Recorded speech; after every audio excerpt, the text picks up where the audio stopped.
Yes, guys, welcome back to Flat Cap Bureau Talk, and it is going to be another scout report. We are going to be banging out the scout reports this summer, and so I would say, everybody, if you haven't subscribed yet, please do, because this is a great channel to maybe find out about all the players that Spurs are taking a look at maybe this summer. Davide Frattesi is going to be the one that we're taking a look at, especially because Tabata Duda has seen that there are a couple of links suggesting we're taking a look at him. Makes a lot of sense. He's having a great kind of start to maybe his Serie A sort of career. He's still quite young, so maybe does make sense that Spurs do maybe take a look at him. But everybody, do hit that like button while you're in here. But let's get this Davide Frattesi scout report started. And also, everybody, do apologize for the big delay on stuff with the videos. I'm just was really busy with the Irish Hotspur, had some kind of big family events and things like that been going on. But once things kind of settle down, we'll be able to bang out a lot more videos. I do promise. So just stick by me, everybody. Really do appreciate your support, though, nonetheless.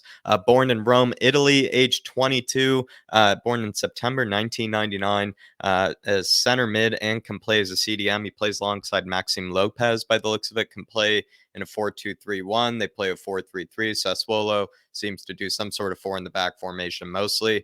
His youth club was Roma, but now he is a Sassuolo player since 2017. His market value is around 18 million pounds, and his contract is up in 2026. So we probably would have to pay probably around 20 to 25 million pounds, I would reckon, in order to maybe bring the guy in. I guess we'll find out if he's worth it in the highlight reels, because I will say, haven't seen too much of Sassuolo this season, but I would like to maybe take a look at Skamaka as well, because I think he is a real talent to take a look at for sure. But XG, of course, he's actually been fabulous, and he's actually, over the course of 36 games, put in 4 goals and 3 assists from midfield.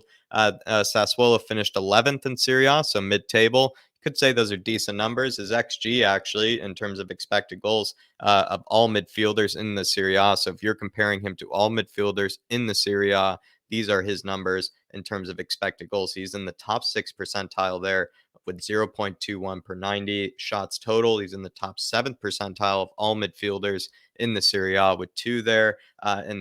He's pretty decent ball carrier in the sense that maybe he has a lot of touches in the attacking penalty area, and he actually dribbles by a few players per game with 1.17. I bet maybe there are a few games where maybe he have more than that, but it's good to see there. But the concerning elements are the fact that he doesn't have many pressures, and his passes completed are very low, and he doesn't have very good passing stats. Anybody who does watch Serie A, especially Sassuolo, maybe a bit more than I have this season, do let me know maybe about some of these sort of kind of concerning stats about the defensive element and kind of the passes completed, because he doesn't have very many key passes. Shot creating actions are okay, but a lot of those creative numbers aren't so great from him, despite having the 3 assists and despite having the goals. So I do kind of want to know about that. But he does get forward clearly, and he does also know how to track back, because I saw that he does at least sit back quite a lot. So he is able to do that sort of box to box role. He is definitely an interesting player. But let's take a look at the highlight reel, everybody, of Davide Frattesi. Of course, I have not seen him before, so I'm kind of experiencing for the first time, to be fair as well.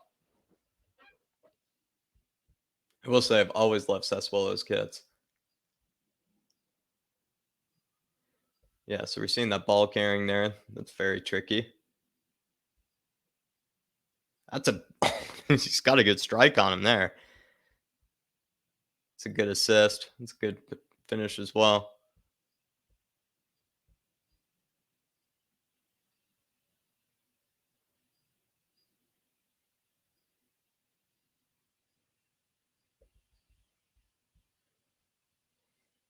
He is a good ball carrier by the looks of it.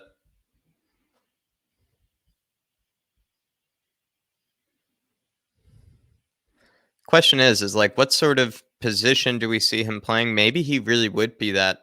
Dang, he does know how to get forward, and he does know how to put a lot of power behind some of these shots. But he could play maybe the 3-5-2. Could he play in a two-man midfield? I guess he sort of does, but he does play in a 4-2-3-1 or a 4-3-3 very often. Could he handle himself in a two-man midfield?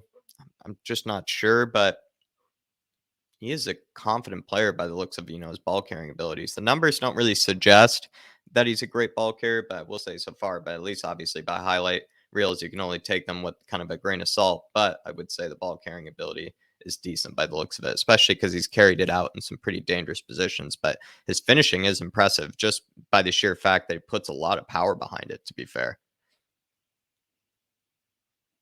Yeah, he really goes with a lot of power with all these finishes.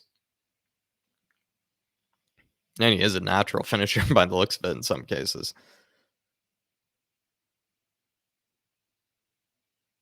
Wow, that is lovely. Beautiful.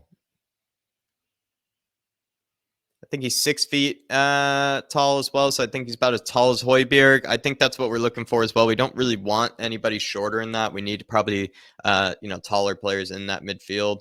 Um, I know we are looking for that creative midfielder, and someone like an Ericsson is quality, but we do kind of have a height problem, I believe, as well at Spurs. Bentancur has helped us out dramatically because before it was Harry Winks, Tanguy, Deli, Hoiberg, Gio is a very small kind of midfield when you kind of think about it before Bentancur came in.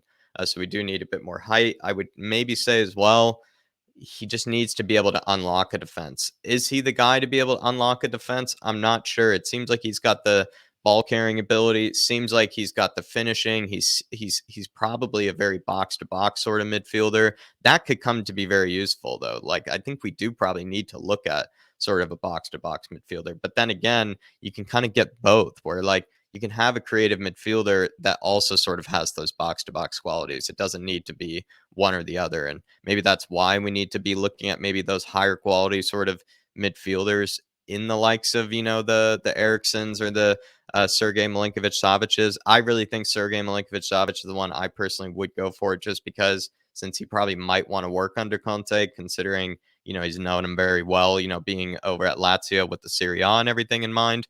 But the other thing as well, like he kind of is the example of what I'm talking about. Someone who is box to box, but someone who can also, unlock the defense.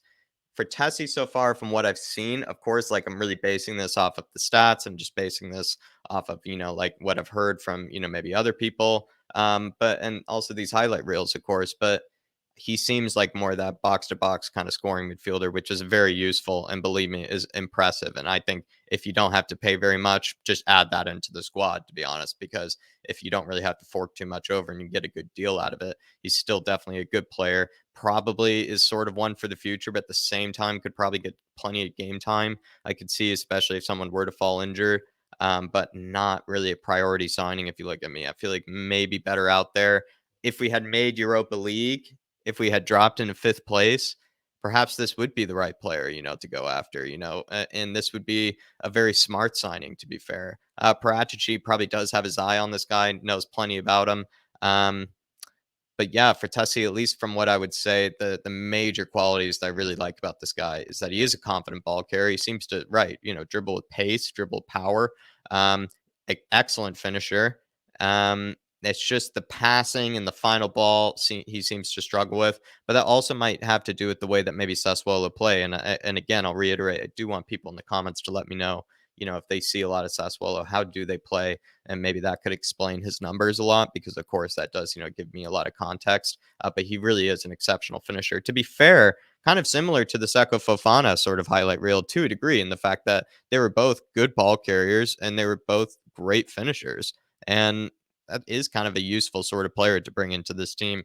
But to be honest, I feel like I've kind of, I've seen this highlight reel before. I did want to check it out. But that is, kind of it so far, everybody. Of course, I always put the link in the description. So if you do want to check it out, you are welcome to. But, you know, for Tessie, everybody, what do we think? Is he the right sort of player for Spurs?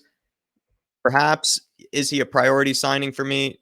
I don't think so. I think he would kind of fall, to the last sort of kind of, depths of the players that maybe we would, want to add into the squad. Like he's just not, that gold marquee signing to look for. Very smart signing though. And like I'll say again, if we had made Europa League, definitely the right player to go after because very smart, not breaking the bank, be very useful for the now and for the future. Just a great replacement for Harry Winks as well, which we can't wait to get rid of. But everybody, that'll be all for now. Going to be banging out these scout reports. Hopefully, you can stay tuned. Stick by them. Hit that notification bell so you don't miss them over the summer. I will be doing all the scout reports for plenty of players that Spurs are linked with. But that'll be all for now. Hit that like button on your way out, and I will be seeing you.